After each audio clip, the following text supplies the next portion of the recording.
Today I'd like to highlight the origins, development, and controversy that happened to John F. Kennedy's book, Profiles in Courage.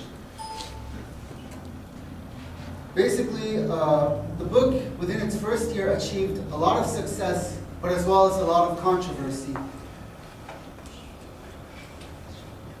The idea of the book started, first of all, as an article about Senator Daniel Webster and the 6th President of the United States, John Quincy Adams. But the idea started by him reading a book by Herbert Agar. After he read the book, he referred to his speechwriter and often called intellectual blood bank, Theodore Sorensen. The idea was set back in 1954 when he took a sick leave from the Senate due to a spinal injury that he has from a disease called Addison's disease. The book was published in 1955 and released on January 1st, 1956. Now, as I said,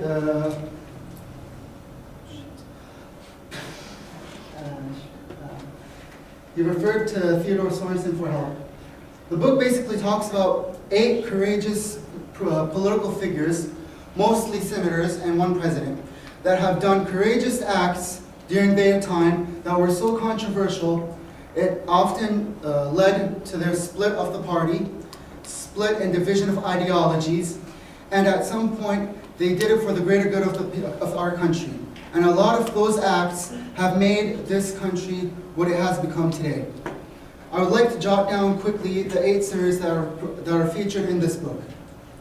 First and foremost, we have President John Quincy Adams, the 6th President of the United States, Senator Daniel Webster from Massachusetts, Thomas Hart Benton of Missouri, Sam Houston of Texas, Edmund G. Ross of Kansas, Lucius Cincinnatus Lamar II of Mississippi, George Norris of Nebraska, and Senator Robert A. Taft, whose father was our President, William Howard Taft.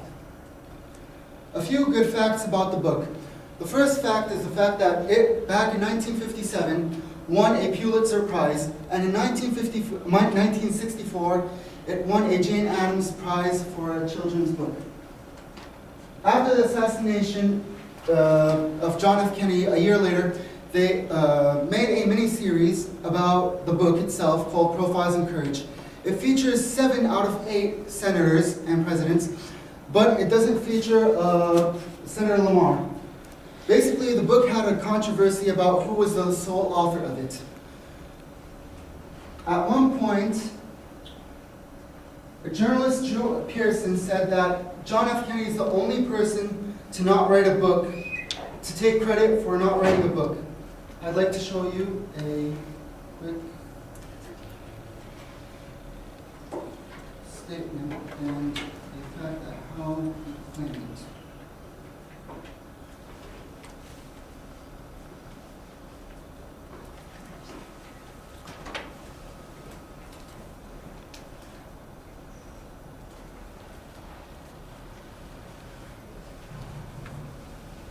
Machine to make Jack's name well known. No candidate in history, you wrote, has ever had so much money spent on a public relations advance building, end quote.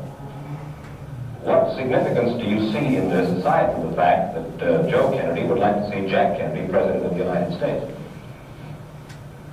Well, I don't know exactly what other significance other than the fact that I don't believe you should have a synthetic public relations build-up for any job of that kind.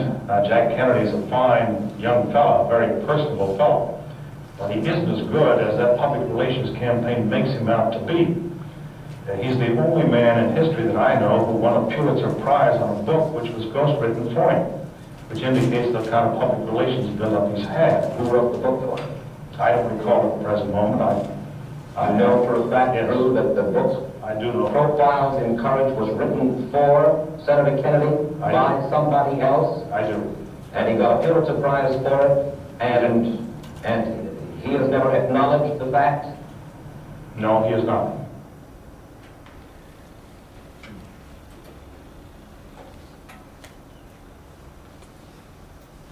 That statement was stated back on December 1957. December 7th, to be specific. 52 years later, in 2008, Theodore Sorensen, the person that was in the controversy, stated that he was the person that came up with the majority of the ideas of the book that John F. Kennedy took prize and took pride in and got an award for. But what Kennedy did was he gave him a passage, and he also basically stated a fact and only named the two Senator Daniel Webster and President Adams in it. But otherwise, all the other courageous senators were thought of by Theodore Sorensen. I'd like to give you now a quote that can be found in the book itself. The New York Times basically stated that it's refreshing and enlightening to have a first-rate politician to write a thoughtful and persuasive book about political integrity. All in all, our 7th president, Andrew Jackson, once said, "One man with courage makes a majority." These men, these senators, and President Adams have done courageous things, have made acts of courage in such as Adams breaking away from the Federalist Party, Edmund G. Ross of Kansas having a side in basically the impeachment of Andrew Johnson, and so forth. I would like to advise you to buy the book, to spend some money on it, and read about these men that have done so many good things for our country. Thank you.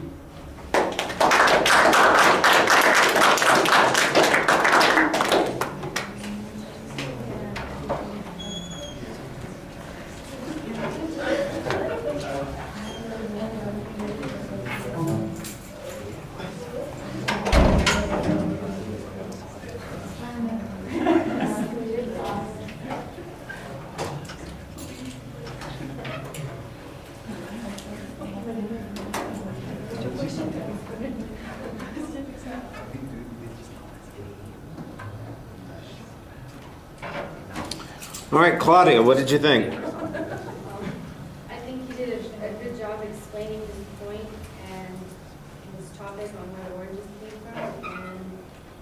And the only thing is you had too many words in your slides. I felt like I was just reading most of the time. But overall, your projection was great. Okay. Don't stand there, it creeps me out. All right. It's like you're a target then, and I don't want you to feel like you're a target. All right. Well, you don't really have an attention device. You start with your purpose statement, and that shouldn't be the way it works out. It's very clear what your topic is, and I think you have a good, clear thesis statement, so that helps. But I think there's a more interesting way to pull us into the subject matter and make us care about listening to this. There's not really as strong a preview as there ought to be concerning what the structure of the speech is. It sounds like it's going to be a chronological development of the story of the book and its impact on Senator Kennedy, later President Kennedy. There's only a little bit of discussion of the political elements. I do think that the video gives us I do think that the video gives us a little bit more of the political intrigue that's involved there.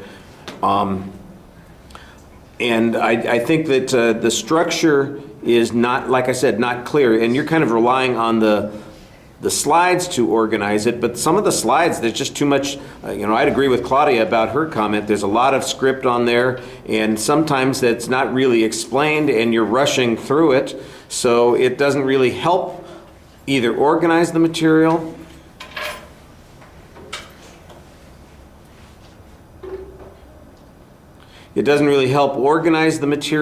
or make transitions between those ideas. So that's a little bit problematic. You have this tendency to kind of start an idea and talk about it without giving us enough context. A lot of your explanations sound a little choppy, like we're getting part of the explanation and story, and it's not an unimportant part, but it sounds like there was something that was supposed to come before or something that comes afterwards, and as a result, it feels very much like it's, Abstract. well, edited in an awkward way. And I don't think it's that the way you wrote it, I just think it's the way you tell the stories. You kind of get caught up in telling the story and assuming that people know things, and we need a little bit more context on some of these things so that I know why it is that I'm listening to the piece of information that you've got here.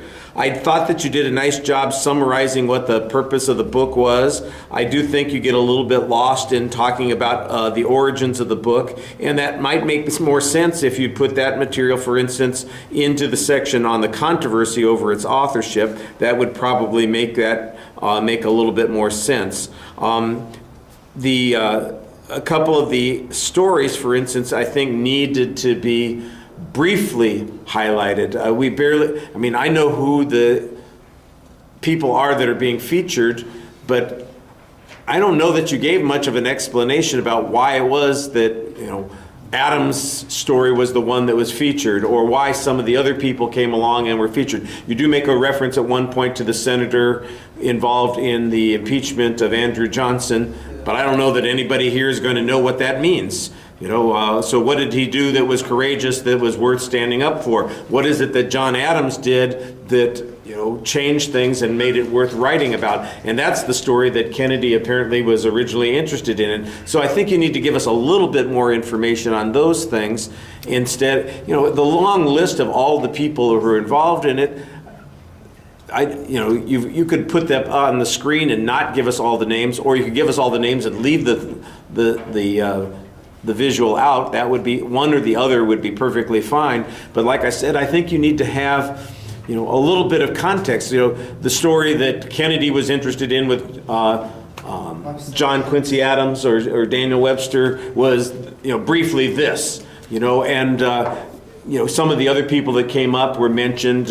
Here's the senator who voted against the impeachment of Andrew Johnson, despite all the political pressure that was put on him by his party. He felt that it was wrong and it would have been catastrophic had this happened. And there you go, like 3 sentences, and we'd have a little bit more context and understanding of what's going on there. Your presentation is, I know you're anxious, you got a little bit of nervous energy coming out, and you're all over the place while you're speaking. It's like you're circling the demo station, you're walking around the room, a little bit of caged tiger going on here, and we're going to work on this for the next set of speeches. So that's not the thing that we've been emphasizing so far, but we've got to try and get you focused. All right, thank you.